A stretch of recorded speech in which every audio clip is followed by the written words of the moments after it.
You may be seated.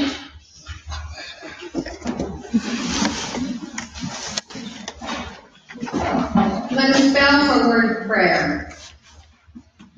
Father God, we just come before you with hearts filled with thanksgiving for this day, Lord, for this family and for this place, Lord, this hallowed spot where our forefathers gathered, Lord, to praise you and worship you. And this continues today, Lord, from just a few men gathered together with a vision. And Lord, as a family, we pray that you'll give us a vision, Lord, a vision for the future together. And gently guide us in our decisions today in our meeting, Lord. And we ask that you'll bless all those who have come before, Lord, and all those who will come in years to come, Lord, to fill these walls, Lord, to worship you. And we ask this all in your name. Amen. Amen. And I'd like to call Harry forward for our scripture reading today. And I miss Harry and Sharon since they moved south, and we don't see as much of them. And so we're really glad, Harry, you're here today to share with us.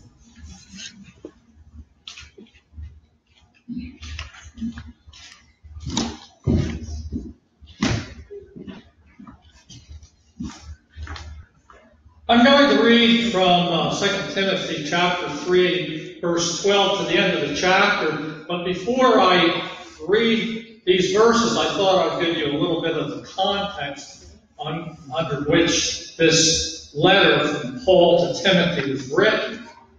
Paul, at the time that 2 Timothy was written, he is in a Roman prison. He's under house arrest. And he's waiting to be executed for his role in preaching the gospel, spreading the gospel throughout the entire Roman Empire.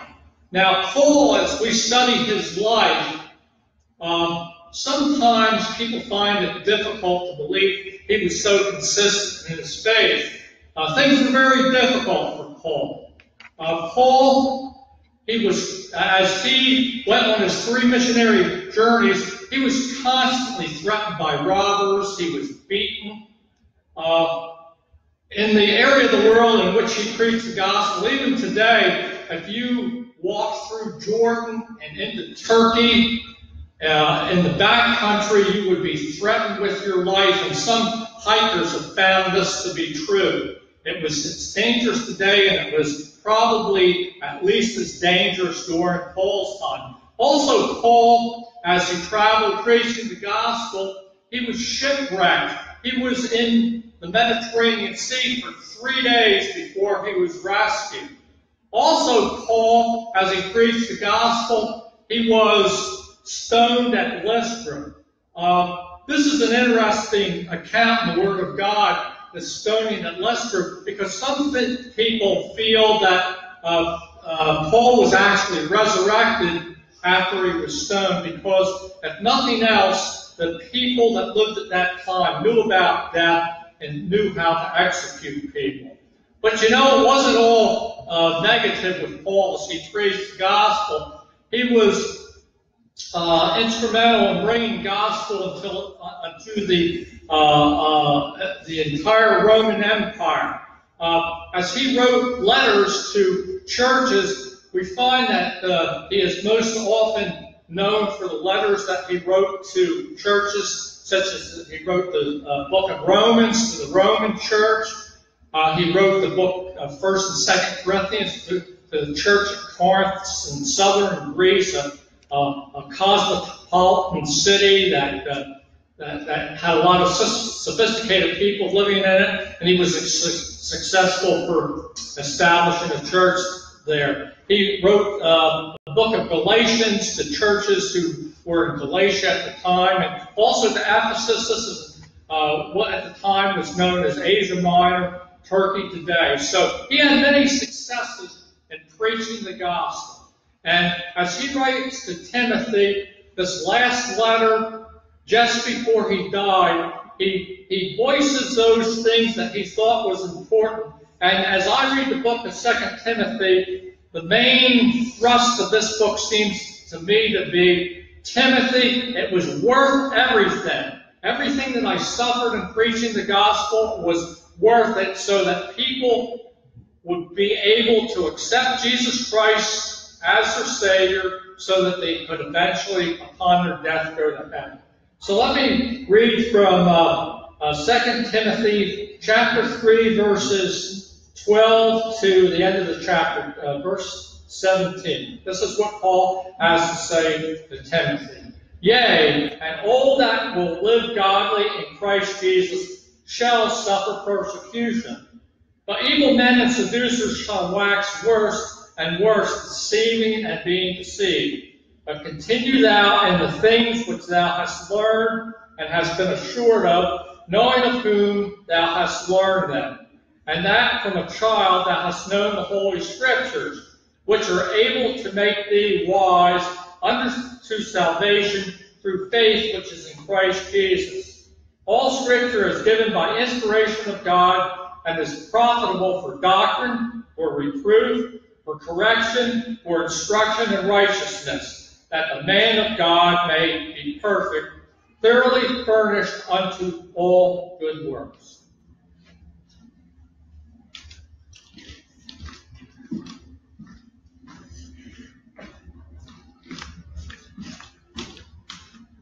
Thank you, Harry. Now, we have reports. Well, first, next is our minutes.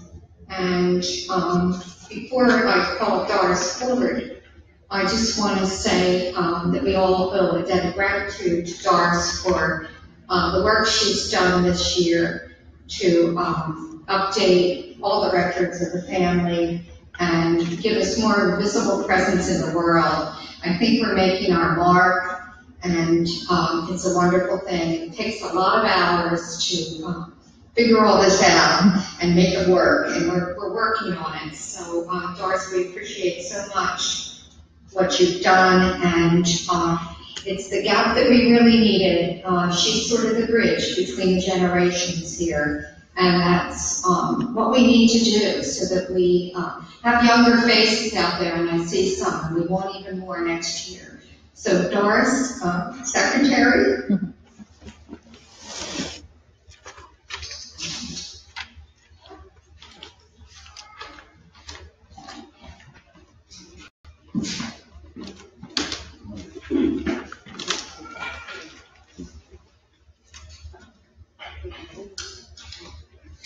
So I'll be reading the minutes of the business meeting that was held for the Lake Family Historical Association here at the Tabernacle on August 27th of 2016. The meeting was brought to order by our President, Dr. Dennis Lake Betts at 3:13 p.m. We joined in singing Blessed Be the Tide of Vines. Then President Dr. Janice Betts led us in prayer. Following the prayer, Harry Lake read to us from the Bible. And, can you hear me? So reports of officers and committees. President Dr. Janice Lake Betts spoke of ongoing projects such as the cookbook and local projects, reunion, photos, Founders Day, and a mascot in conjunction with the Tabernacle. Our Lake Family Education Program in the schools, and our partnership with the Ocean City Historical Museum.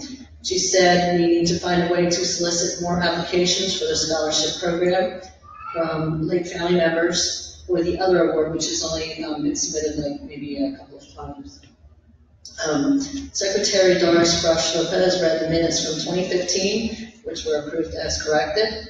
She also reported updating the membership list of over 500 names, saving the old spreadsheet database, added data recovered from return letters, internet research, and new letters received.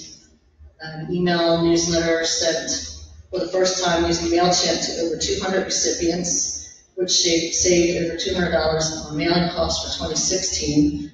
We should be saving even more next year due to adding and updating email addresses, which can conclude us having to mail things out that cost about $1 a piece.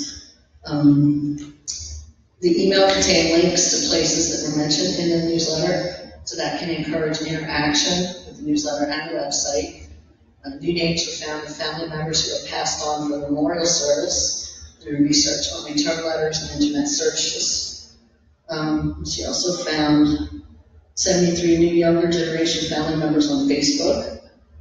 She personally invited to attend the reunion, and she urged us all to do the same, to invite our younger family members. Also from Facebook, she found a whole new branch of the Lake family that is seems to have descended from the Loyalists who went to Canada after the Revolutionary War. Later joined the Latter-day Saint Church on their way out west to Utah in the 1800s. And this branch was also invited to join us as in the association. Other new technology we're using are new accounts for YouTube, Google+, Instagram, and Twitter to keep up with the times and the rising generations, to raise interest of the rising generations. We added to the website an easily readable transcript of the original Constitution, as well as a copy of that original in photo form.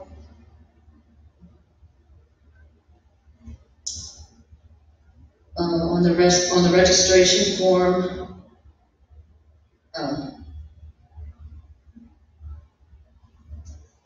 there are also printed copies of the original on one side and the transcript on the other side, and these are available out at the table also. Lake's department websites containing Lake Family genealogy information were added to the website. On the registration form sent out, she added lines for remaining donations of scholarship fund and other donations to boost donations, and that seems to be working. There's a Google Voice phone number now, which is forwarded to the officers when they're elected, if any new ones are, and it's posted on the website. It includes voicemail accessible by PIN number.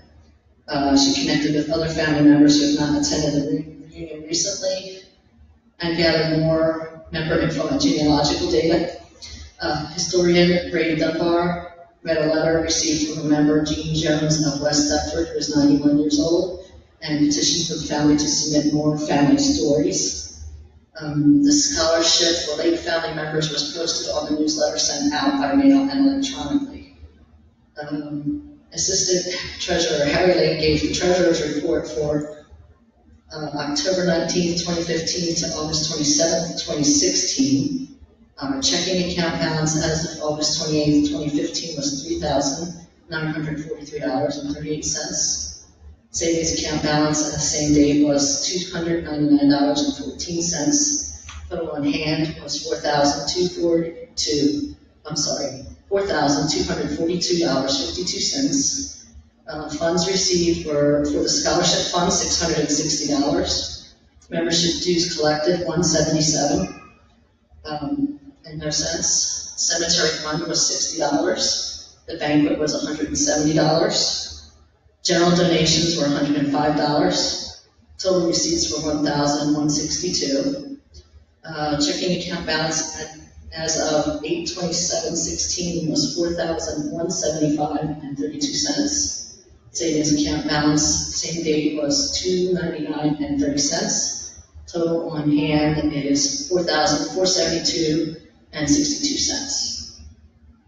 For unfinished business, President Dr. Janice Lake Betts spoke of events throughout the year and mentioned, we spoke again on the Founders Day to honor the Lake family. She's been talking with the CEO of Tabernacle, Paula Bender.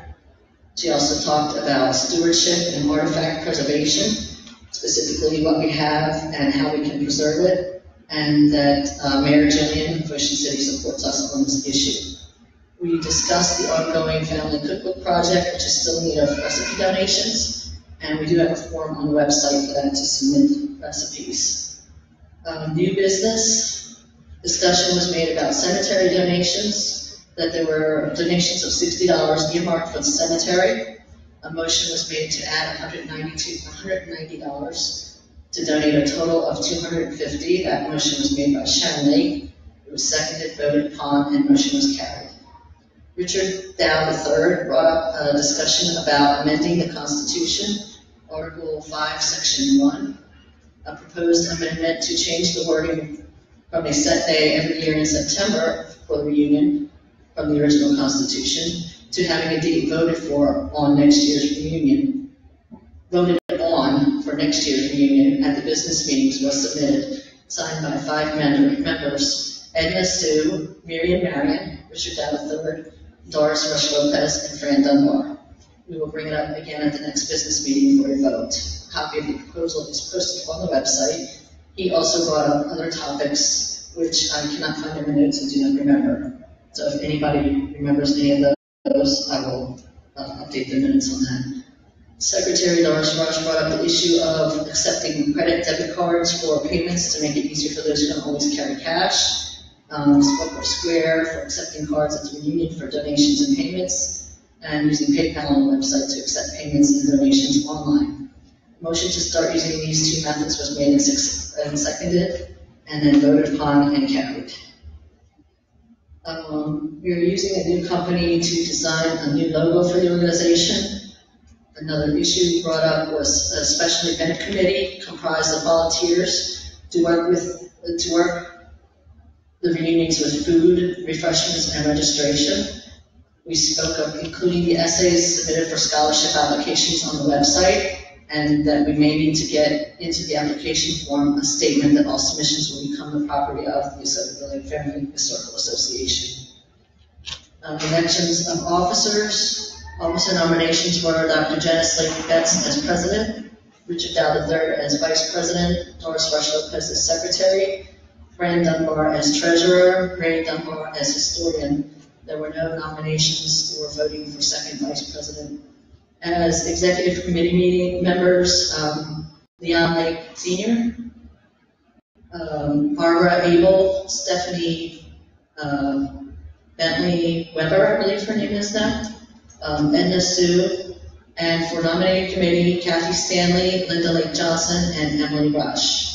There were no new nominations for any other office, and all nominations were seconded, voted upon, and elected. Open discussion. We discussed the points that were brought up by Richard Dow III, mentioned in new business. Doris Rush Lopez suggested having workshops at reunions for family members to teach learning skills, which could help attract the younger generations of classes in which they are interested are offered. The discussion included forming a committee and, for now, letting officers know what is desired for class themes. We discussed our education program of sharing our history with local schools, and it was mentioned that the Ocean City Historical Museum did not have any Lake family artifacts displayed this year. The meeting was closed by the group singing "I Come to the Garden," followed by a benediction by Janice Betts. The meeting was adjourned at 4:19 p.m. Respectfully submitted, Doris Rush Lopez, Secretary. Are there any corrections or additions?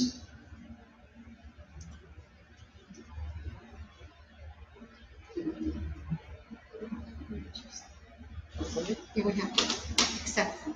Okay. Are the minutes accepted as they are read? Make a motion. Second. And I think they're accepted. that's it? Yeah. Okay. Favor. Thank you very much. Now I should take a vote. Okay. Thank you, Doris. It says now the report of the president, and have much of what I wanted to say. Some of it is in the newsletter, but I just had a couple of things I wanted to just touch upon that we've been sort of working behind the scenes on this year. One of those is the Founders Day, and I think you're going to be hearing more about that. Thank you. Founders Day, oh, that's much better. You're going to hear more about that as time goes on. Apparently, there was interest originally, and then it kind of died out. And in talking with the city, the mayor's office, they're very interested in promoting this and helping us do this. And at the same time, the person who didn't follow through with it apparently was the museum, but there were some problems. But in talking with Jeff McGranahan at the museum, he's very excited about perhaps partnering with us, and we are kicking around sort of an idea for a rodeo barbecue, because they used to round up the cattle in Ocean City. So we think it might be a neat thing to combine that somehow with our family reunion and do a Founders Day weekend.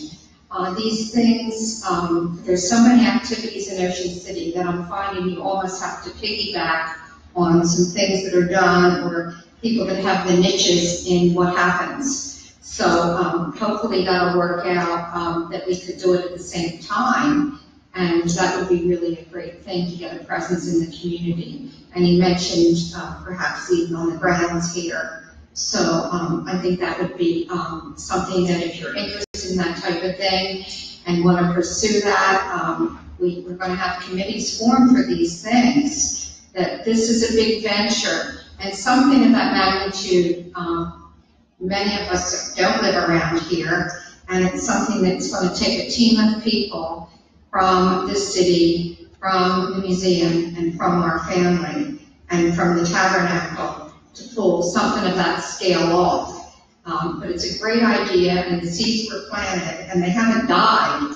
It's just finding the right place for them to fall. Later, you'll hear today from Mayor Gillian, who will be here to bring greetings and make sure you express your appreciation to him for his role in keeping the BYOB legislation, making it die in Ocean City. He's very much supportive of our family. And I think it's a great time to personally thank him for his role in that with City Council. An interesting, the scholarship was presented to Luke Dice's essays in the newsletter. Great young man who works at the Tabernacle here as a summer job, and he just began his freshman year at Liberty University. So I think it was a great recipient of our scholarship, and he was very excited to even learn more about the Lake family as he researched for his essay. But he wrote us a thank you, and he said he's sorry he could not be with us. But he's very appreciative. Another thing that happened this year, I have, and it will be further in our committee reports, is an update on the cookbook. And I'm going to ask Connie King to say a few words, but later on in the agenda about this project. And the most interesting thing that sort of has been brewing this year has been the discovery of a tennis award ring that belonged to Harvey Lake, who is the son of Wesley's son, and one of the original founders. And it was presented by the King of Sweden, and the ring ended up in California.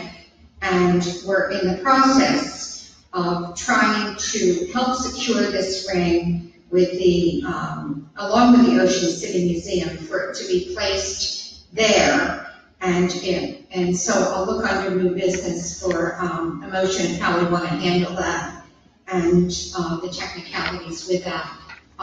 They're willing to donate some money, and we can talk about that under new business. But I think it's really an interesting thing if we could have that secured in the museum forever and preserved. And in a little bit, Ray is going to tell you a little bit more history about Harvey. He's quite an interesting gentleman. And let's move on then. And I look forward to this year with excitement and what we can do together. Because what we can do together, none of us can do alone. And, you know, working together is just a great thing. And,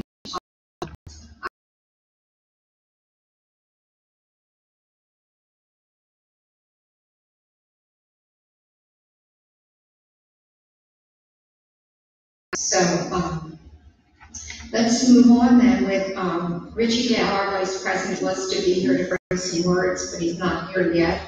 I have our treasurer.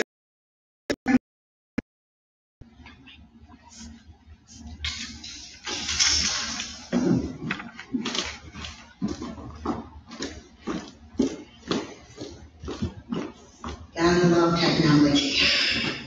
Just give me a second here. I want to welcome everybody.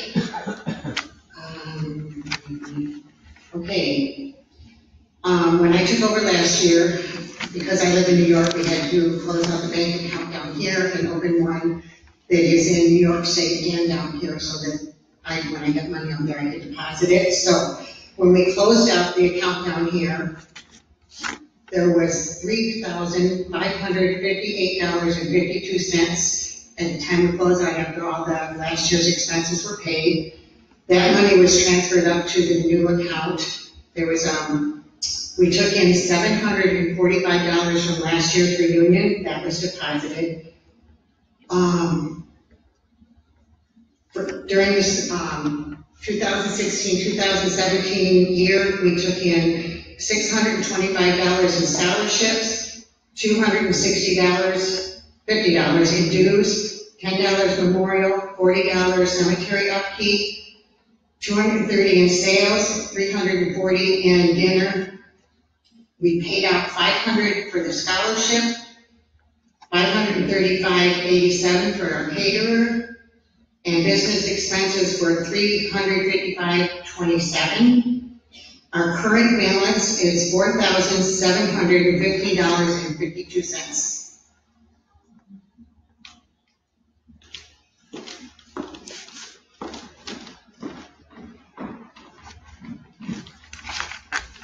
If we have any questions of Fran, then we'll accept the report and file it as presented. Thank you for your work with that. It's quite a challenge as well to move the accounts around and get it all working, but I think it's all on board, right, Fran? Everything's good. So, Yeah, I just wondered, are the dues payable randomly as you join, or are they a set date? there's really no set date, randomly as usual. Okay, our historian is Red Dunbar, so I'll call Ray forward. He's got some great plans for the future. We've been talking. Right, Ray?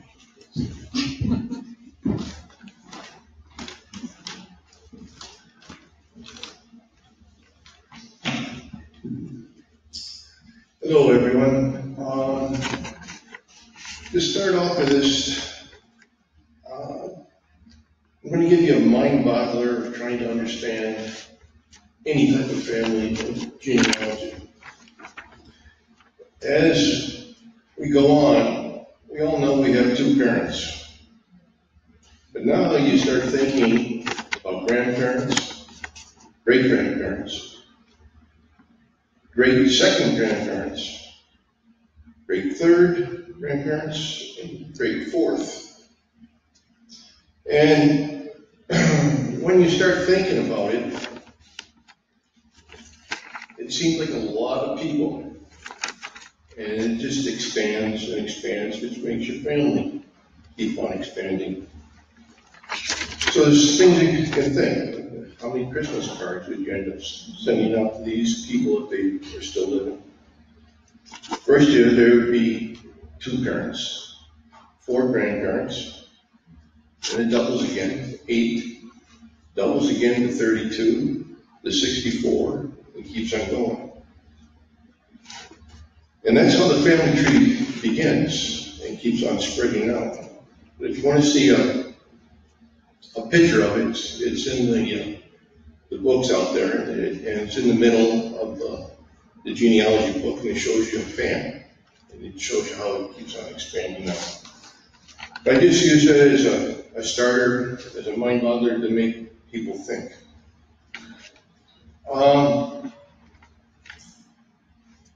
What I'd like to talk about is, anybody in this area ever heard of the Harry Lake tennis tournament in Ocean City? Has anybody heard of it? Okay, it took place this year, June 30th of 2017 to July 27th of 2017. And his name was created, and he has a lot of stuff, but it's, as Janice told you before, he got notoriety across in Europe. Harry Young Lake, he was born on the 25th of October of 1874 in Petersburg, New Jersey. He was the 5th child of Reverend Dr. Simon Wesley Lake and Mary Jane Skull. His grandparents were Simon Lake and Sarah Blake. Harvey went to the public schools in Trenton, and then later on to the Pemberton Seminary, where he graduated. And when he came out, he became a business manager for the Ocean City Association, which had dealings with controlling the public utilities of the city of Ocean City. And then, when the Reverend Isaiah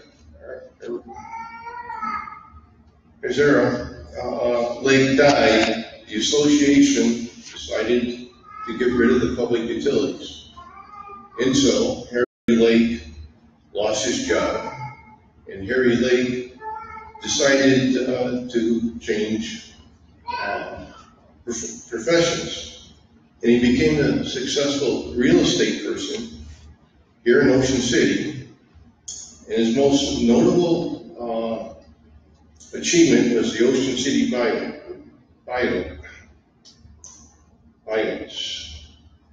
It's a large track on the bayfront there. Harvey also believed in athletics. He, for many years, helped in the championships of tennis in South Jersey. And Harvey also personally arranged to see through successful tennis tournaments in Ocean City. He was also a member of the Board of Education in Ocean City, and one of his main goals was to have interest in athletics and physical training for the schools in dealing with sports.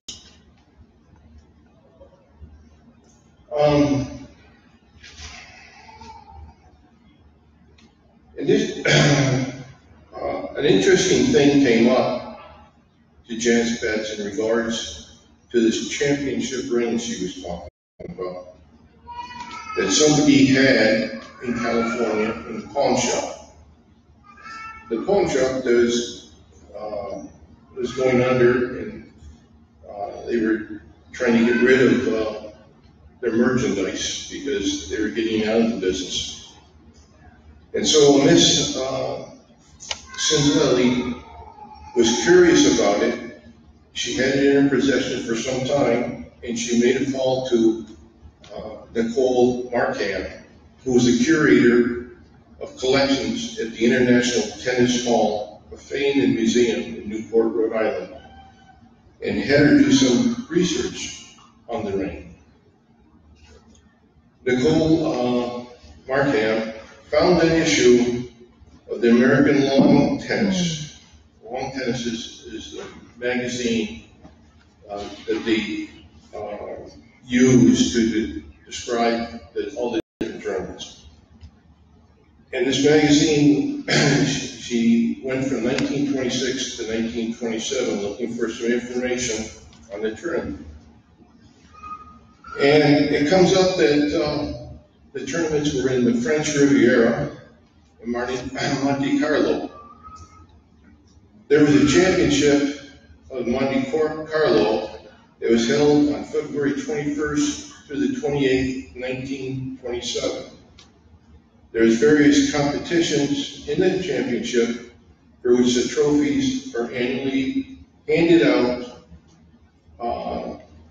This included the Veterans Championship Singles, His Majesty, the King of Sweden, the Chandler Breaker, and this was for competitors over 50 years old. You couldn't get in unless you were 50. Harry was 52 at the time, or Harvey was 52 at the time. And this kind of gives us something of Harvey was there. And it sounded like this ring that Janice had information on is about that. But in an article written by John P. Toombs on the 15th of March, 1927, the tournaments were played at that time with a lot of rain and bad weather. Harvey Lake of the U.S. and our they were partners in doubles, lost 6-1, 6-1, 6-0 in the second round to an HL D. Marco and a G.E. Stefanov of Italy in the men's double. In the newspaper, a little more long, a title comes up, Lake wins Veterans at Monte Carlo. This is what the text reads. The Veteran Tournament of Monte Carlo in February, one of the few events that was finished successfully, was won by an American, Harvey Y. Lake of Ocean City in Maine, who ran through the tournament with the loss of but one set, and that to an AC Hunter in the final round. This event, which is for players over 50 years old, attracted an unusual large entry list. The score of the final round was 6-8, 6-3, 6-4 in favor of Lake. That's what was in the article. There's no mention of King Gustav of Sweden or the description of the prize given to the winner. Nicole Markham has to presume that this tournament match was a tournament ring in his possession. And with it, we feel that, going over it, that Mrs. Singler had something, and it could have an historical value to us. There's inscriptions inside it. What was the inscription to? I forgot. And it's presented by the King of Sweden and the date and the tournament name, and that's a copy of that's from the prize. But we have more detail. Yeah, but there's information on the ring itself, kind of placing it all there, that it belonged to Harvey Lake. And I think it's a piece of treasure that you don't find, and especially coming out of a pawn shop, so.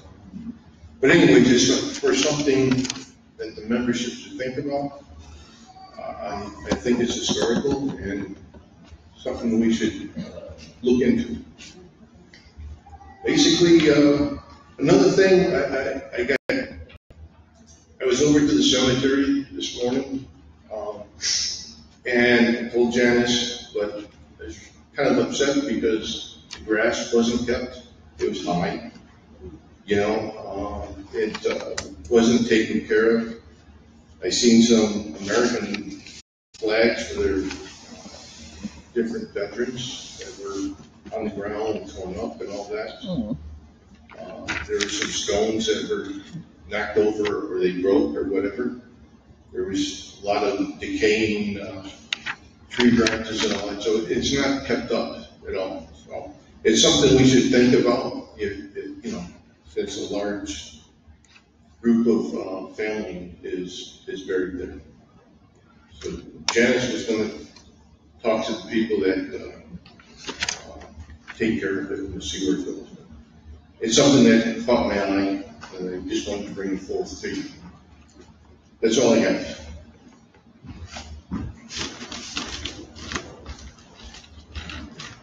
We thank Ray for that background information, particularly on the ring. And it's kind of a strange thing how things happen in life, isn't it?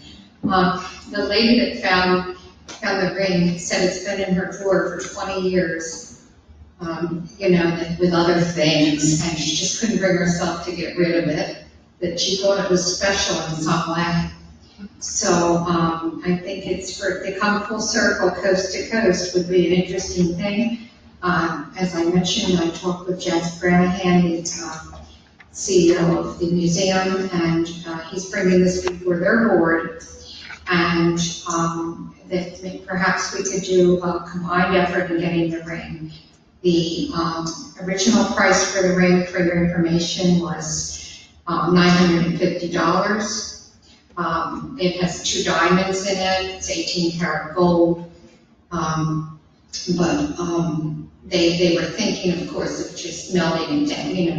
They're at the point they're cleaning things out, and they were going to get rid of it. And I told them, don't do that. We're going to work on it, perhaps together, and figure out a way so that if the family wants to donate some, and the museum would donate some, and maybe we could also take a collection that we could get it, and it could also be marked as one of the, for part of the donation in the museum for the ring.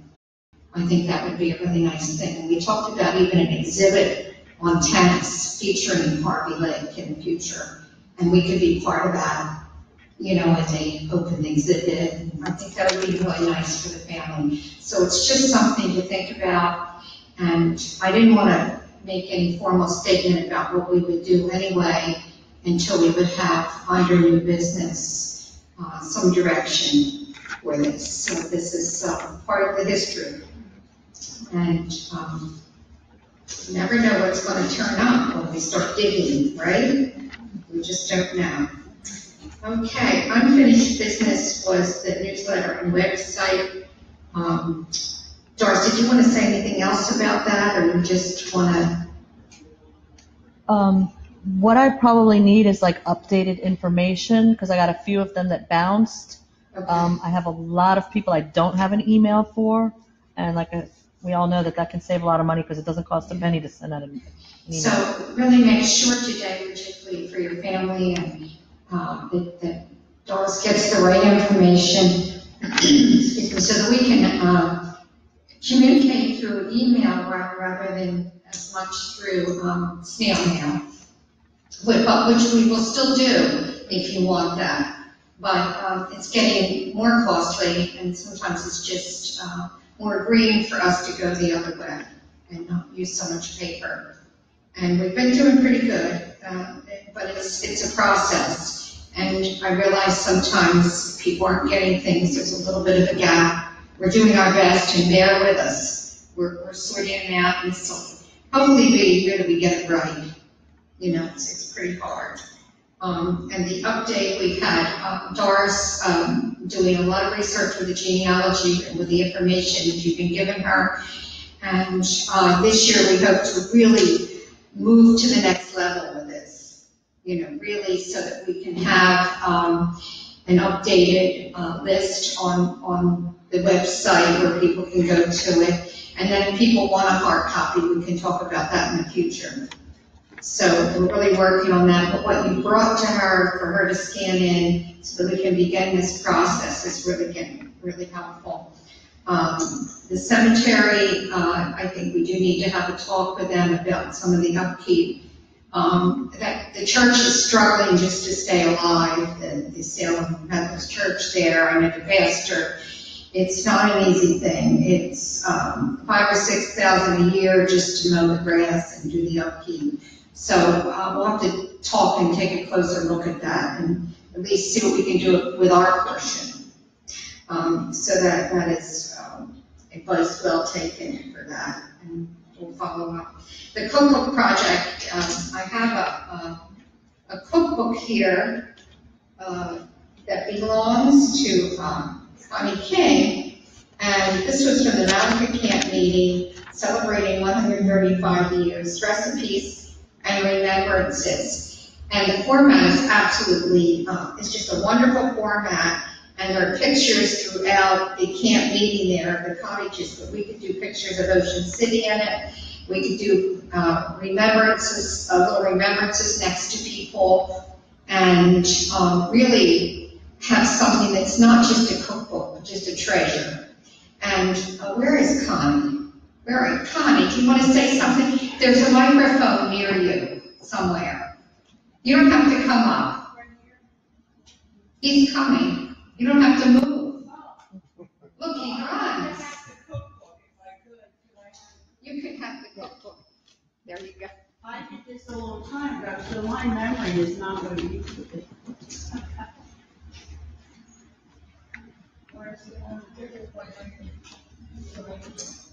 I'm sorry, I'm not technical. I just used to be Okay, a little bit of background. When we were getting ready to celebrate our 135th anniversary, and by the way, Reverend Ezra Lake was one of the founding members for Malaga Camp Meeting. I don't know if you knew that. He also assisted at Sausalito Camp. And in one of the memoirs that I read, it said he preached with fervor at Seville Camp, was on his way to Malaga to preach there, was caught in a storm and got pneumonia and died. So I think, I don't know what age he was older, he was still serving the Lord and out busy doing the Father's work. And I just thought that tie-in with Malaga was kind of cool. Anyway, we were looking for a fundraiser, but we didn't want to sell a trinket. We wanted something that would have a lot of meaning. And we all talked about cookbooks because every one of us here has their favorite thing that they ate that Grandma cooked. And I told my boys when Grandma died, my grandma, I'll never taste real fried chicken again. And they said, oh, Mom. And I said, well, you wait, Thanksgiving and Christmas will never be the same. No homemade coleslaw, no homemade mincemeat. And when my mother passed away, my son called me on the phone, and he said, you're right, you do good biscuits, Mom, but Grandma's were better. So what I did, my mother has a cookbook collection, because even though she was a cook without recipes, everywhere she went, she bought the cookbook. So I looked through all of those for ideas, and I sent off for 4 packets, I think. And Mars Press sent a big package. And in their package, there was a book that had notes under the recipes. He explained stuff. And the more I got to thinking about it, I thought, well, I can make that a recipe remembrance. It doesn't have to be notes about other things. And I found that I could have 5 pages in the beginning, and and they had different formats. You've seen the little books that have the little plastic binder and the little rings. And this is a loose leaf, which I liked. It also comes, and you don't have to do this, I'm just telling you, it comes with a little stand. So when you're cooking, you can stand it up in the kitchen.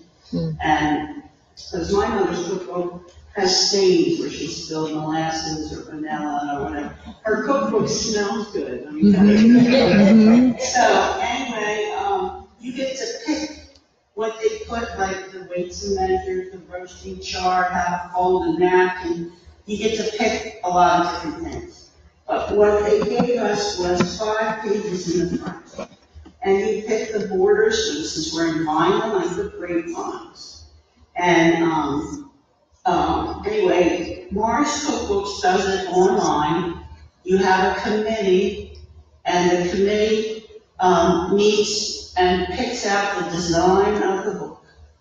And the most difficult job is transcribing all the recipes into the book, because if you make a mistake and put 1/4 of a cup instead of 1/4 of a teaspoon, your recipe's not going to work.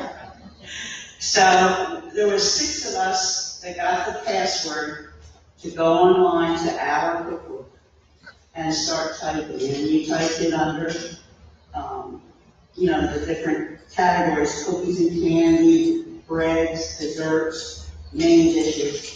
But what I liked about it is in the first 5 pages, and Lake Family can do this, I got to put like a list of our officers, dedication. We dedicated the book to all the women who taught the children. And we gave an appreciation page, a kitchen prayer. And under the kitchen prayer, I put a picture of the cooks from 1940. That's an interesting picture. And then we listed several different meals and graces. I put the plan of salvation, and then a short history of Malaga Camp. So you can put the history of the Lake family, whatever you come up with. But I'll give you an example. I'll give you an example if I can find it. Like one of the recipes is for apple cranberry casserole by Harold and Ruth Dunn. Under the note, he put, Harold grew up at Malaga. His parents were actively involved. He lives in Indianapolis now, but he comes to visit whenever he can. A lot of people talked about their grandmother. A lot of things are historical, like my great-grandparents came here. One person put, my father first came to camp in his mother's belly. And then she talked about, my dad talked about the first time he came to camp, he sat on the sawdust floor and played with his little cars.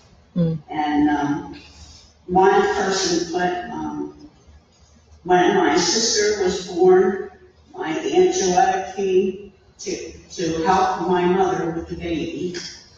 And I was out in the backyard. I was only 6 years old, and I was the water boy for the local ball game. When Aunt Joetta stepped out on the back porch and yelled, Carlton, bring back my diaper pail, they all got sick. They didn't bring it out of the diaper pail.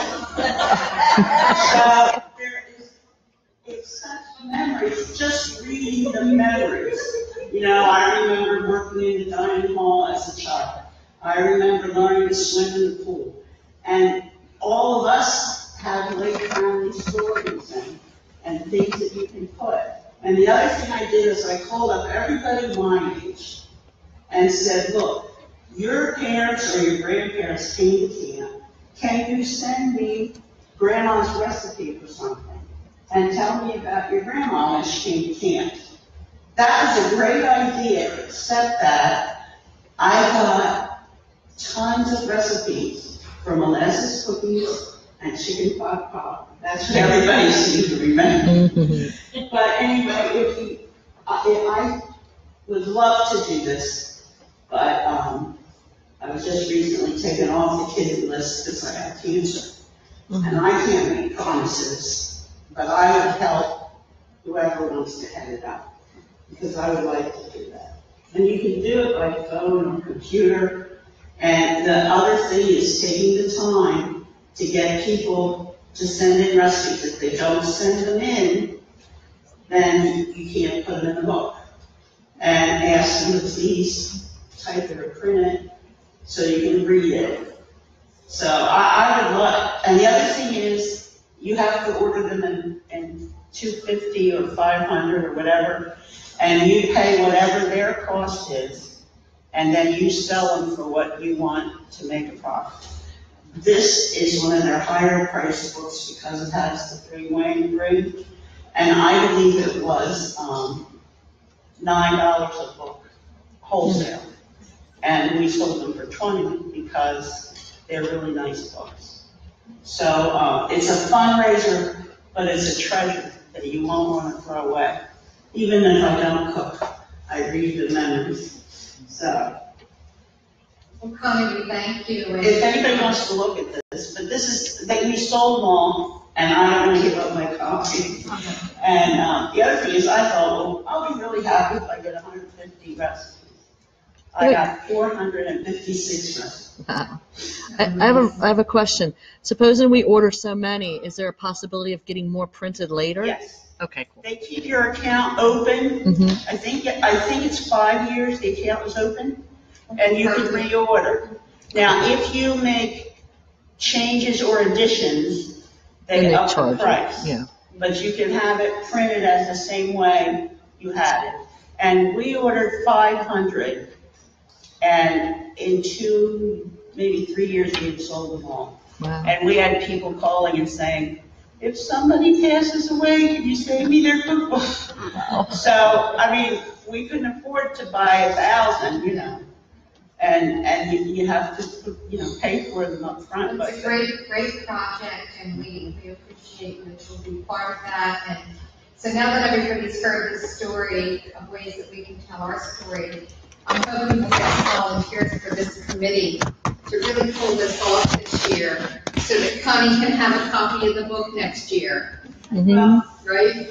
It took us a whole year. It will take it, yeah. So if you get the recipes in at a timely manner, and it takes you 2 months to put them all in the computer, you might do it in a year, but I'm thinking 18 months. It's hard, but I think they possibly even sell them, you know, at the Tabernacle would be really good to have them available, so that would be good. And the museum, Another place. And the to website. put them at the Website. museum, because people like cookbooks. right, And it's a memory of Ocean City. yeah, good, perfect place. Well, thank you. You're welcome. Anyone else to look at it? The scholarship, you've already heard about that, and we do have, we haven't had requests for individual other than Ocean City, but that's certainly open, and it's on the website. T-shirt logo that we're continuing to, we have the T-shirts now, and in our store, we're going to have even more items, and we're looking into getting those denim shirts that are kind of like jacket shirts with a logo on it, and, you know, some new items, because sometimes it's nice to have something new that we can purchase, because we say, well, we already have a hat and we have a shirt. So the Historical Museum, as I said, we'll continue to work with them. We do have Paul Anselm is coming from the Board of Directors of the museum to join us for our dinner today as representative of the museum. Jeff could not be with us. And Founders Day, we talked about that. And if you have an interest in really working on that, please let us know. We want to have some serious committees working this year, because that's on a project that big, it's the only way we're going to get it done. We really need people to come forward and say, well, I'm really interested in that, and I'd like to help. Under new business, special and social events, it would be a social event if we did, a barbecue, this rodeo barbecue type thing would be for the whole community. And I think that would be really a neat thing to do.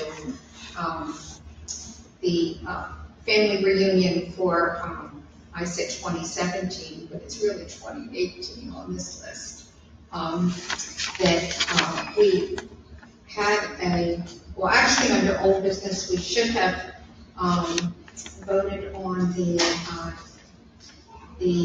change in the Constitution was the last thing under old business that is not on there, which is section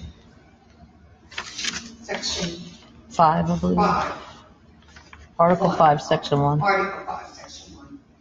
And about setting, and you have read that in the minutes, and do we have a vote on that?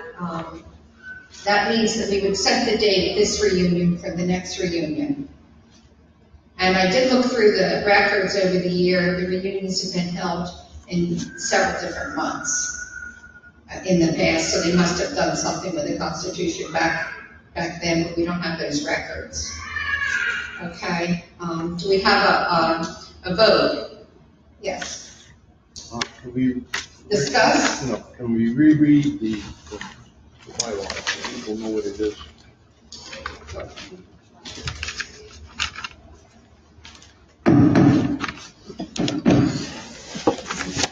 It currently reads, there shall be an annual meeting of the association on the second Thursday of September of each year at the place decided on at the previous annual meeting.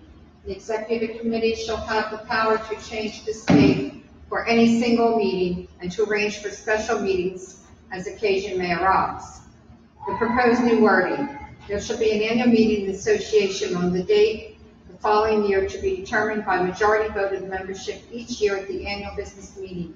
The executive committee shall have the power to change the date in case of emergency such as natural disaster or any other emergency occasion may arise. Okay? Do we have a vote? I'm gonna make a motion motion that that we accept it. Okay, second? All in favor? Aye. Opposed? Okay, then this stands. So, what we need then is to determine a date for next year. I have been in contact with when I was in contact with the museum and I talked to the office here. They had not gotten back to me yet about the date for next year, but she always kind of keeps it open. So I suspect that it would not be a problem at the same time to do that, if that's your wish. Would it be the 31st or the 24th of August next year? What is the third Wednesday? Saturday would be the 25th of August next year. Is that that's the fourth Saturday then? Yes. 4th Saturday. Then it would be the fourth Saturday, yeah. Because the 31st would be too close to Labor Day. That's a Friday. Yeah, okay.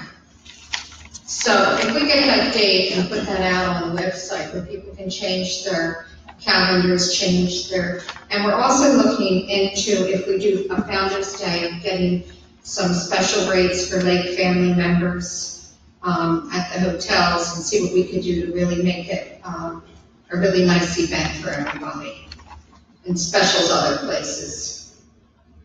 So do we have a motion to that effect? The date? August 25th, 2018. Seems like. I make a motion. Wait a second. No, second. Any discussion? All in favor? Opposed? Okay, we'll be able to do that, Doris. I'm sorry? You'll be able to get it out there. Mm-hmm. Yeah, I think what we need to do. We talked about having bylaws. I looked at bylaws of different groups, and we really don't have any bylaws for this. They never did have any bylaws. Is this something the group desires? I think it's a good idea because the Constitution gives us you could compare it to the backbone, and then the bylaws would give us more definition and ways to actually implement what's in the Constitution. Do we have other discussion? Oh, sorry about that. Yeah. What I said was, can you hear me? It's not helping? There it goes. The bylaws would be like the rest of the skeleton, having the Constitution as the backbone. What they do is basically they will give us more definition of terms and also give us ways to implement what is actually in the Constitution. Okay, we have other discussion.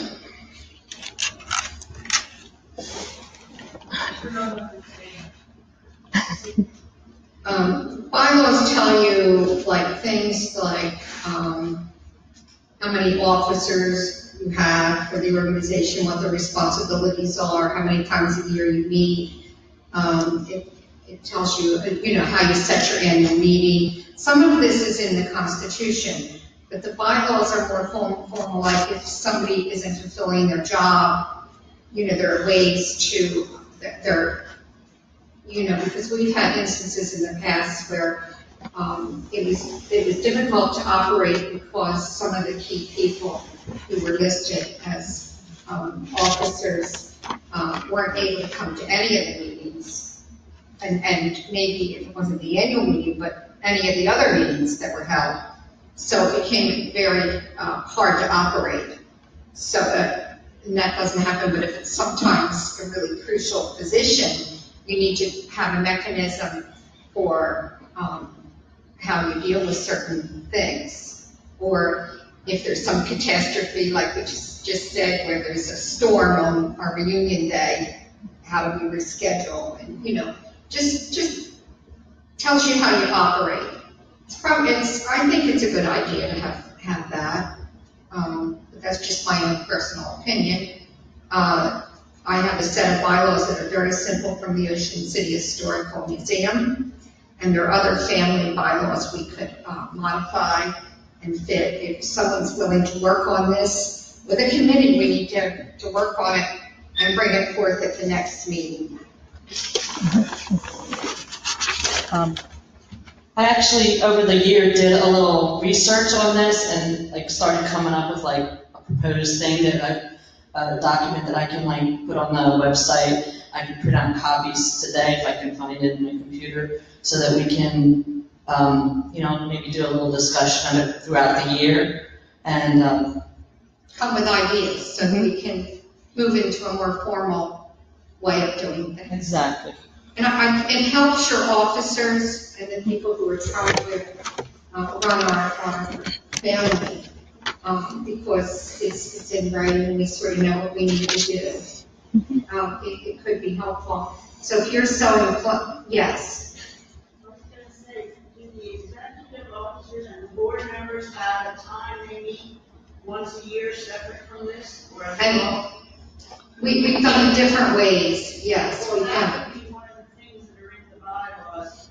How many How times? many times they have to meet. Right. But if you have a committee to work on presenting bylaws for a vote to the membership, the board members should approve those bylaws before we vote on them. Oh, yeah. Yeah, then we would make sure everybody gets a copy. Mm-hmm. And we can work on this throughout the year. Yes? So what you're looking for now is a motion that says that this organization needs bylaws, Right. and so I will make that motion. Okay, thank you, Nancy. A second? I second it. Okay, all in favor? No. Opposed? Okay, so we'll actively work on that and make sure that you are at the desk, make sure that you tell us if you really have a burning desire Some people are really good with that kind of thing and have done it in the past. So that would be really helpful for you to step forward in this capacity. We all have many gifts, and we're using them all together. We can really move forward. The Harvey Lake Memorial Ring, I have on the schedule. Is there, I did get a formal, it's not, I guess, some concerns from the museum that this, if we entered into this joint venture together, that the ring would be the property of the museum. And I really didn't have a problem with that because that's really what we want. We want it to be preserved properly. I was inclined to write back, but didn't do it yet until I talked to you, that we would like some acknowledgement if we enter into the monetary part of it and giving a donation, that is somehow acknowledged in the presentation, you know. I think that's a fair request, which I haven't done yet, but we were able to get from the $950, we're down to $700, which I don't think they're going to go much lower. But I've been sort of waiting and begging for a little while, hoping that, and she's a really Christian woman on the other end, and I just feel the Lord at work. You know that feeling that just it's good. What I could do to help with the monetary part is to add another donation spot on the website so that it would be earmarked for the ring acquisition. And Julie, that would be good. And the thing of it is, they really couldn't do anything until November. I don't know how long I can stall these people off, but I'm working on it. I think they know we're serious, and I think that was the museum's, to get it through their board and what they needed to do. He didn't mention a monetary amount yet. I don't know what it would be, but do we want to make a motion of what we would try to contribute towards it?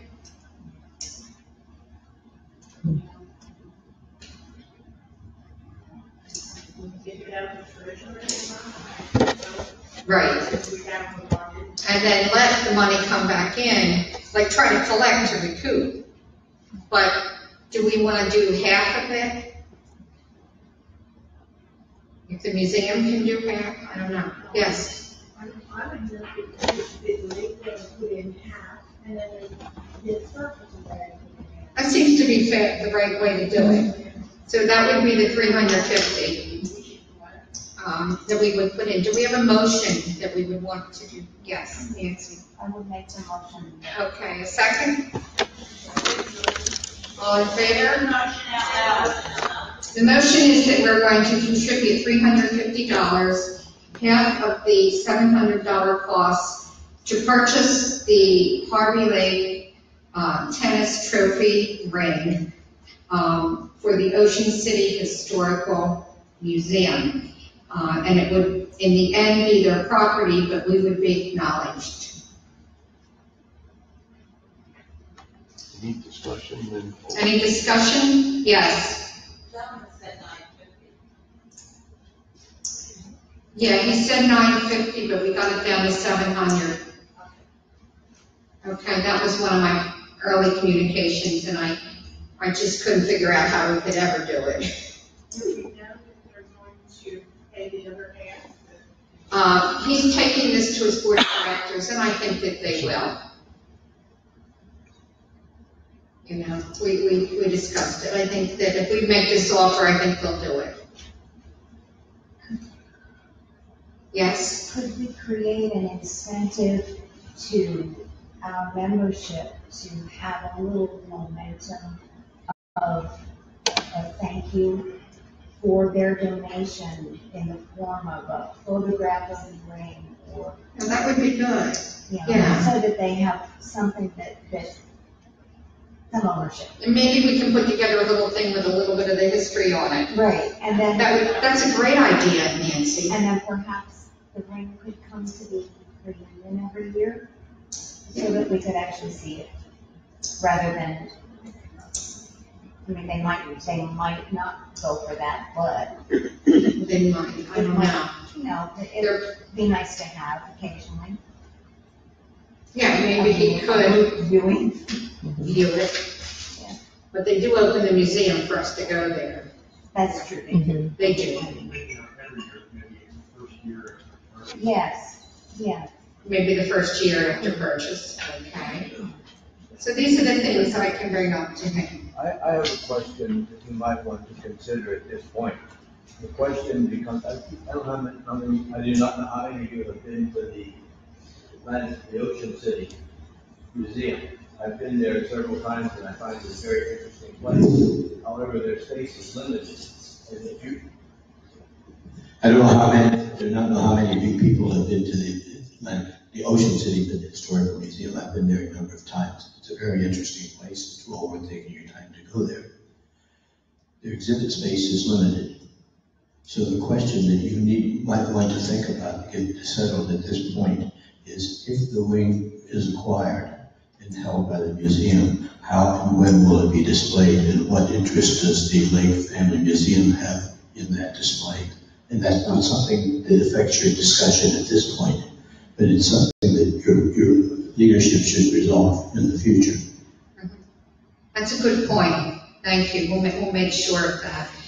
We preliminarily discussed, the unveiling and excitement of the first coming. Maybe they could actually do a tennis exhibit of some kind, featuring tennis in Ocean City, beginning with Harvey Lake. And there is a tennis association. I didn't approach them at this point.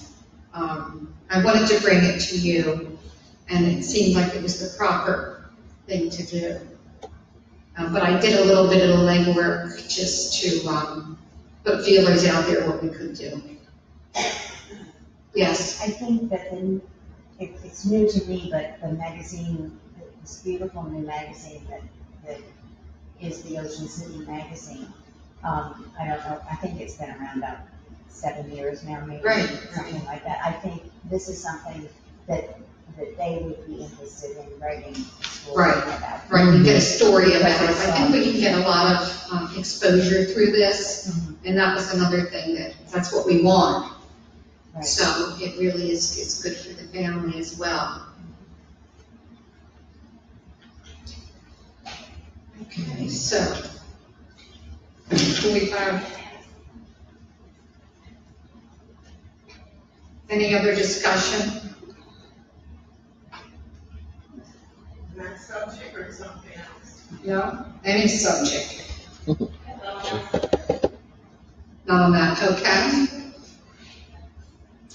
And I just wondered how many people, because I'm going DNA crazy right now, if you get your DNA done, can you put it either like on the website or let me know? Because I'm trying to match up where I match certain other people that I don't know. So I always ask them, and then I try to remember and I can't.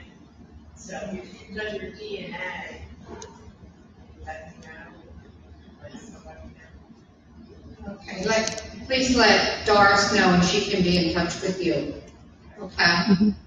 That's a good idea. Because I already matched with Doris, that I matched, I didn't match her, I looked her up. Might be my sister.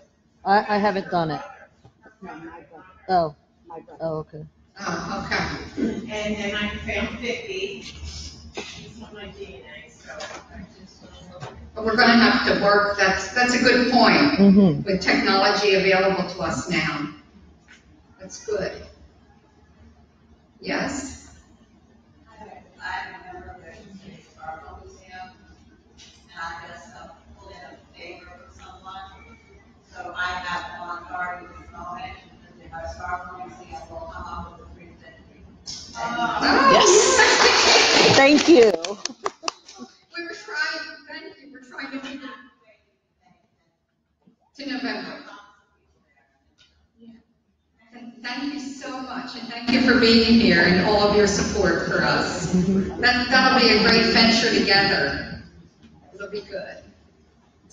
So did we do the motion thing? Okay. And now, we have, a motion has been seconded, we've had discussion, so we'll call the question, all in favor? Aye. Opposed? Okay, so the motion carries. And now I'd like to call, where's Linda? Oh, there she is. Linda's, been working on the nominating committee of downstream election of officers, so I'll call for her report.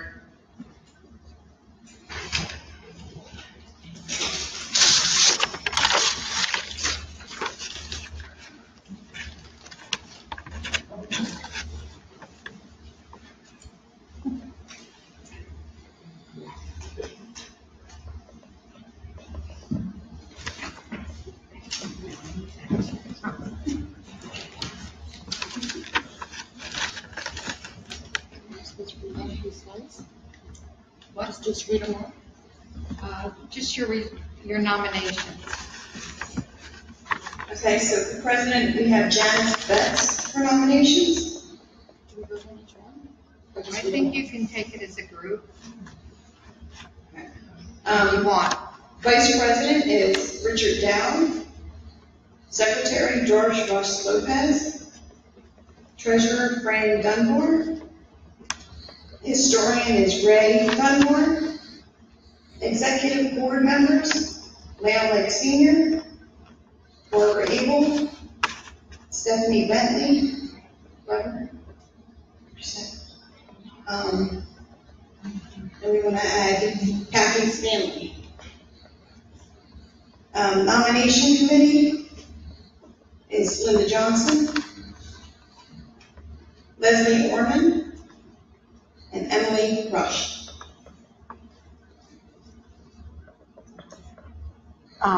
Richard Dow isn't here, so is there any other nominations for that position? Are there any nominations from the floor? Does anybody from the floor want to nominate anybody for vice president? As Richard Dow is not present. See no nominations.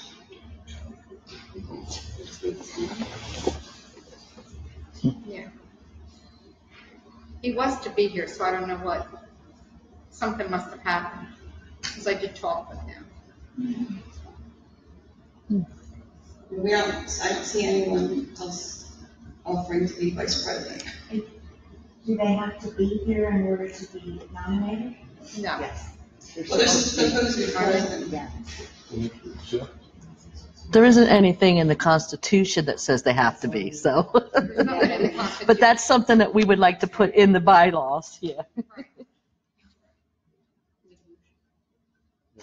Anyone want to need a motion? No, discussion. Discussion. On the executive board members, the Constitution on Article 4, Section 4, says the executive committee shall consist of the president, secretary, treasurer, and 2 members of the elected in the annual meeting. So there's only 2 executive board members. And I think through the years, they modified that. And they must have voted in those previous, Do we have any documentation of that? well, we don't have a lot of documentation. That's the problem. That's the kind of stuff that should be in the historical documents. Yeah, Yeah. yeah. Some of the documents are very vague, but I'll see that they decided this and they did that, and, you know. I just wanted to bring up that it says only 2 instead of, how many we have? 3. We have 3? Executive board members? Yeah. We have 3. Executive committee members, actually. It says executive committee. And through the years, there were like about 6, Mm-hmm. and we got it down to 3. So it's up to you. I was just bringing it up if Yeah. people wanted, it's the membership that has to deal with it, so. Any other discussion?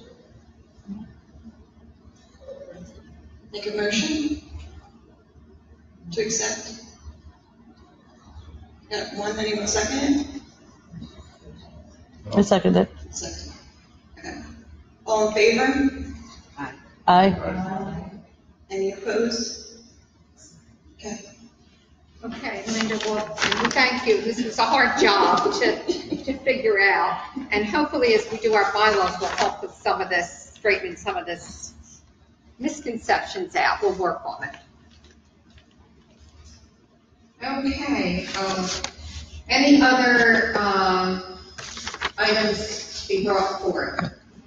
We do need to move quickly to our memorial service because, we have our dinner starting at 4, and we have the mayor coming to bring greetings, so hopefully we'll be seated. So we're going to move right out to our memorial, by the tree. And, but before that, let's just have a closing prayer. And I'm going to ask Harry, would you close in prayer for us? Our Lord and Heavenly Father, we praise you and thank you for the Lake family, and we thank you for everybody that's been able to come out here to this day to this family reunion. Thank you for the unity that we have within the family. We pray that you will bless the rest of our day here, and as we remember those in the family who have passed away in the last year. Praise you and thank you for all the blessings in this family.